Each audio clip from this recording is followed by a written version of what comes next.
God came again.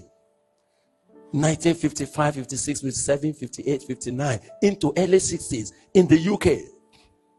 And those that are listening to me, maybe in the UK, and you are old enough, you will see that there's a move. In fact, the brethren tagged it the new wine. God just began to move again. There was serious praying, and the Spirit of God came back. But let me tell you something peculiar about it. It was that particular move was coming with an emphasis on raising disciples.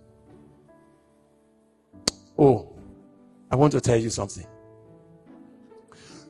That move began to talk about people taking spiritual oversight over one another.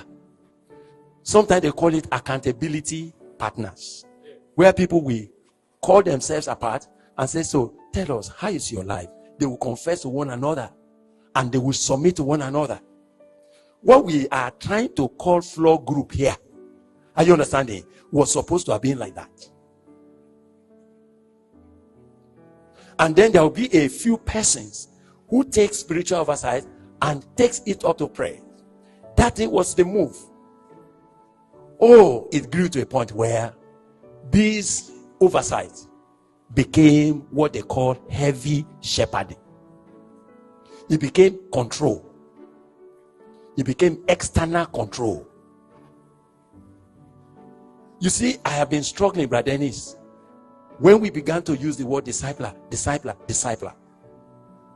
It's a right word to use, but the concept could be lost.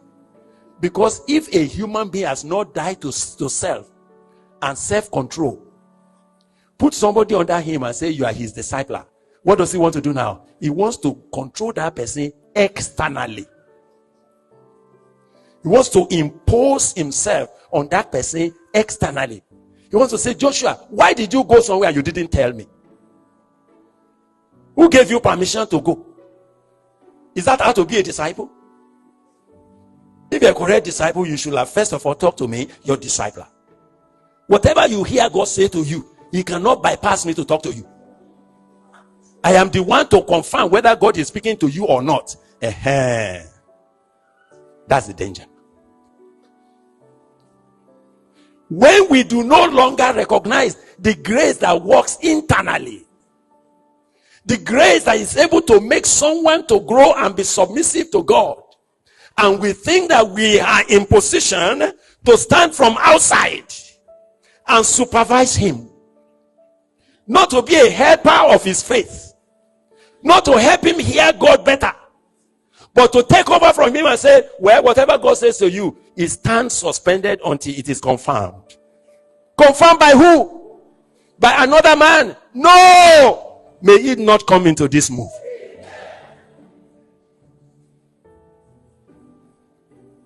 Great grace was upon them all. God is going to release grace. Grace that will make you live right. Such that even if there's a discipler, a brother who is standing along with you to pray with you, he is not the one initiating what is happening in your life. He can only stand there with you, confirm and say, oh, that thing that God is doing with you, thank God, I've been praying for you. That is what God must do. But you see, that move became so controlled from outside. Before you can go somewhere, you must take permission. Even to spend money, you have to ask. It went to an extent that it was interfering with people's marriages. Husband cannot freely talk to the wife. He said, my discipler has not allowed me. Now, all of this finish what could have been a great move. Some churches arose out of it. You will meet relics of it here and there. Brethren are serious. I met people like this. Oh my God, they were eager to serve God. But that legalism came and contaminated it. And it wind down until it became tiny things. I met them all. As I go from one place to another, I will meet them.